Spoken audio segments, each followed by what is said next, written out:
Hello everyone, जैसा कि आप सभी जानते हैं सुप्रीम कोर्ट ऑफ इंडिया जो है फाइनल अथॉरिटी होता है। इंडिया में जो भी जजमेंट होती है सुप्रीम कोर्ट की तो उसको ही माना जाता है।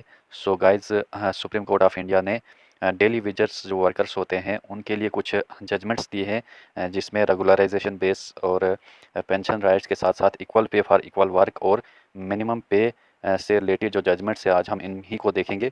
सो जो भी डेली वेजर्स है, वीडीसी एसपीओज है, वीडीसी मेंबर्स हैं या फिर आशा वर्कर्स के साथ साथ लैंड ओनर्स और भी बहुत सारे एम्प्लॉयज़ हैं जो कि डेली वेजर्स में आते हैं।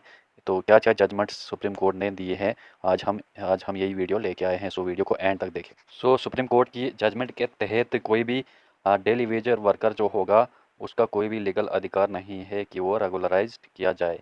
हाँ, बेनिफिट्स रेगुलराइजेशन के उसको मिलेंगे जब वो पॉलिसी बनेगी और एक्सटेंड होगी एलिजिबिलिटी एम्प्लॉयज़ की। अकॉर्डिंग टू दिस जजमेंट जो डेली वेजर है उसको रेगुलराइज नहीं किया जाएगा अगर वो कॉम्पिटेंट अथॉरिटी ने अपॉइंट नहीं किया है। तो अगर कॉम्पिटेंट अथॉरिटी ने अपॉइंट किया तो उसका रेगुलराइजेशन हो सकता है। और साथ ही साथ ये भी बताया है कि अगर कोई पोस्ट अवेलेबल नहीं होती है रेगुलराइजेशन के लिए तो भी जो डेली वेजर है उसको रेगुलराइज नहीं किया जाएगा। इट मीन्स ये डिपेंड करता है सिचुएशन पे, पोस्ट पे और अपॉइंटमेंट पे कि वो रेगुलराइज हो या ना हो।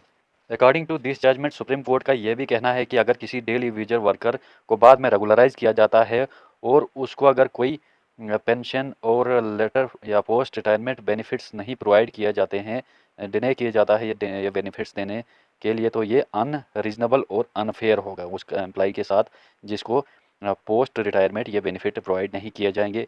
तो ये भी एक इम्पॉर्टेंट पॉइंट है जिसमें बताया गया है कि अगर पोस्ट रिटायरमेंट बेनिफिट्स अगर अगर रेगुलराइज्ड होने के बाद नहीं मिलते हैं किसी भी डेली वेजर को तो ये अनफेयर है और अनरीजनेबल है according to supreme Court of India. So बहुत सारे ऐसे एम्प्लॉयज़ है जिसके साथ नाइंसाफ़ी होती है।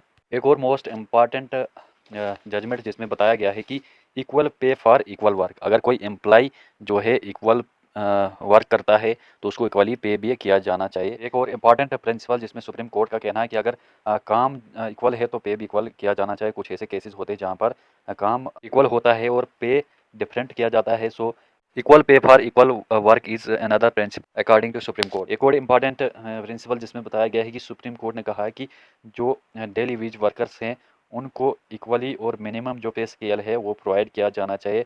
अगर एक एम्प्लॉय का जो साथी होगा वो तो उसको जितना पे किया जाता है तो मिनिमम पे स्केल के तहत उसको भी सेम उतना ही पे किया जाना। सो गाइस, ये थी कुछ इंपॉर्टेंट जजमेंट्स जो कि सुप्रीम कोर्ट ऑफ इंडिया ने दिए हैं। और कुछ ऐसे लोग हैं गवर्नमेंट एम्प्लॉय हैं, डेली वेजर्स हैं, जिनके साथ हमेशा नाइंसाफ़ी होती है और इन जजमेंट की जो तौहीन की जाती है और इन जजमेंट्स को लागू नहीं किया जाता है। सो गाइस, जैसे कि हमारे वीडीसी एसपीओ